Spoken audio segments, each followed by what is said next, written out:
Thank you for welcoming us tonight. And what I'm going to discuss tonight is the Mayan calendar and the issue of time acceleration.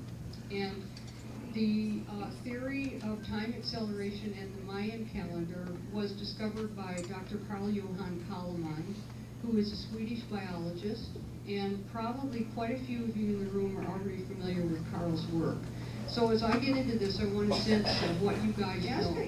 Get into this discussion tonight.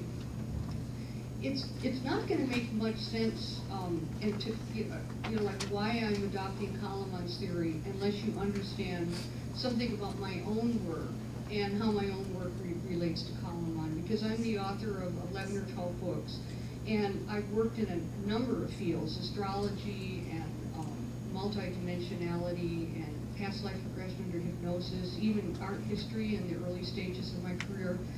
And normally somebody who has developed in so many fields doesn't adopt the theory of someone else. But what happened for me in 2005 is that I was so profoundly struck by how Kalaman had a missing piece of my own work.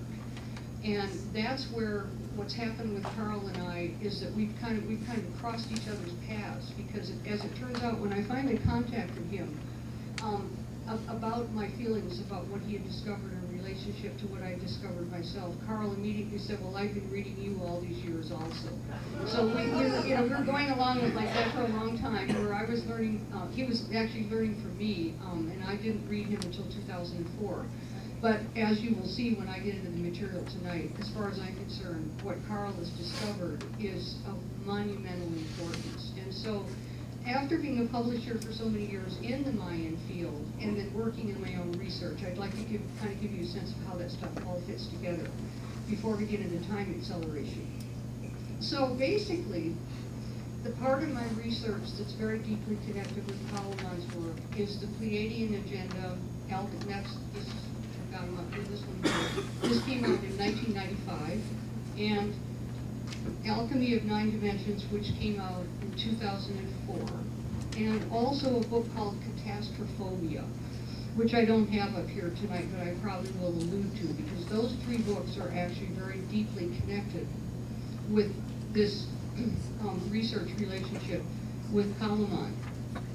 And so the way this whole thing happened, at this point, to me, is extremely meaningful, because the information that I'm teaching and working with and attempting to understand as far as Kalaman's research is concerned, the information for me first came through totally on the intuitive.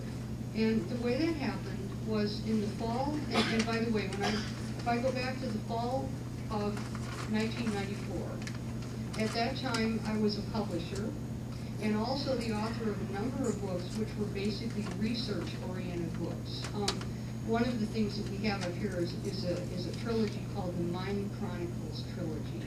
And the Mind Chronicles Trilogy spans 100,000 years of human consciousness by means of past life regression.